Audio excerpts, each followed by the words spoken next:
मित्रांनो, जय भीम, नमो बुद्धाय. आपल्या सर्वांचे श्रीमंत विचार या यूट्यूब चॅनलवर सहर्ष स्वागत करतो. तर आजच्या व्हिडिओचा आपला मुद्दा असा आहे, महाडचा सत्याग्रह. महाडचा सत्याग्रह हा 20 मार्च 1927 रोजी डॉक्टर बाबासाहेब आंबेडकर यांनी रायगड जिल्ह्यातील महाड येथील सार्वजनिक चवदार तळ्याचे पाणी अस्पृश्यांना घेता यावे म्हणून सत्याग्रह केला होता. यामुळेच 20 मार्च हा दिवस सामाजिक सबलीकरण दिन म्हणून भारतात साजरा केला जातो. ही आंबेडकरांच्या नेतृत्वाखाली लोकांनी मोठ्या संख्येने एकत्र येऊन केलेली पहिली सामाजिक कृती होती.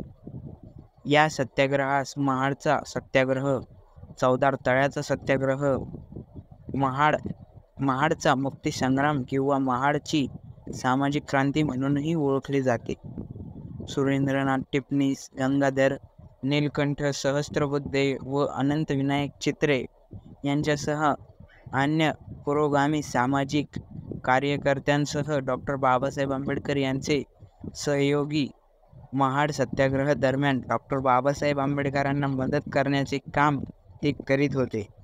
कोकणातील महाड हे शहर सत्याग्रहासाठी निवडले गेले कारण उच्च जातीय हिंदूंनी हे धोरण प्रत्यक्षात आणण्यासाठी तयारी दाखवली होती.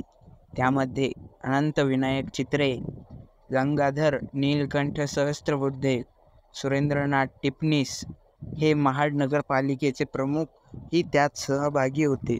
यांच्यासह अन्य पुरोगामी सामाजिक कार्यकर्ते व डॉक्टर बाबासाहेब आंबेडकर यांचे सहयोगी महाड सत्याग्रह दरम्यान डॉक्टर बाबासाहेब आंबेडकरांना मदत करण्याचे काम ते करीत होते. 1927 साली सुरेंद्रनाथ टिपणीस यांनी नगरपालिकेचे प्रमुख म्हणून सर्व सरकारी संपत्ती सार्वजनिक ठिकाणे अस्पृश्यांसाठी खुली केली आणि त्या निमित्ताने आंबेडकरांना सभा घेण्यासाठी आमंत्रण दिले. सभेनंतर सर्वजण चवदार तळ्याकडे गेले. आंबेडकरांनी सर्वात प्रथम या तळ्यामधून पाणी पिले आणि त्यानंतर जमलेल्या सर्व लोकांनीही त्या तळ्याचे पाणी पिले. त्यामुळे स्त्री पुरुष मिळून सुमारे 5000 जण या सभेसाठी आणि नंतर चवदार तळ्याचे पाणी पिण्यासाठी आलेले होते.